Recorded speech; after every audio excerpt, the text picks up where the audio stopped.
ఇది నాటితండ అనే గ్రామంలో మన రైతు గారి పొలం రైతు దగ్గర ఉన్నాం. ఈ రైతు గారు కూడా జమీందారు వేయడం జరిగింది. సో ఒకసారి అడిగి తెలుసుకుందాం ఎన్ని గంటలు వచ్చింది, ఎలా ఉంది అనేది. నమస్తే సార్, మీ పేరు సార్? నా పేరు బద్దు నాయక్ సార్. బద్దు నాయక్. బద్దు నాయక్ గారు ఓకే, మీకు జమీందారు వేసారా సార్? వేసిన. ఎన్ని సెంట్లు వేసారు, ఎన్ని ఎకరాలు వేసారు? ఒక 80 సెంట్ వేసి. 80 సెంట్లు వేసారు. కొంచెం అడిగారు 80 సెంట్లు వేసారు. అవును. ఎలా ఉంది సార్? బాగానే ఉంది. బాగుంది. వైరస్ గానీ ఏం లేదు, బొబ్బర గానీ బొబ్బరకి ఏం లేదు, నల్లికి కూడా తట్టుకుంది. నల్లి కూడా తట్టుకునే రకం. ఓకే, 80 సెంట్లో ఎన్ని కోతలకు వచ్చారు ఇప్పటికి? 2 కోతలకు వచ్చిన. మొదటి కోత ఎన్ని క్వింటాలు అయినాయి సార్?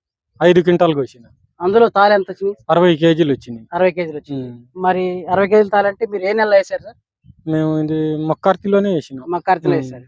ఓకే, మళ్ళీ రెండో కోత కూడా కోసారు కదా? కోసిన. అవి ఎన్ని క్వింటాలు అయినాయి సార్? 15 క్వింటాలు. అమ్మారా? అమ్మలేదు, ఇవి రాసింది. ఆ కాయలు ఈ కాయలు 15 క్వింటాలు. 80 సెంట్లు మొదటి కోత 5, రెండో కోత 15 క్వింటాలు. సో ఓవరాల్ గా 20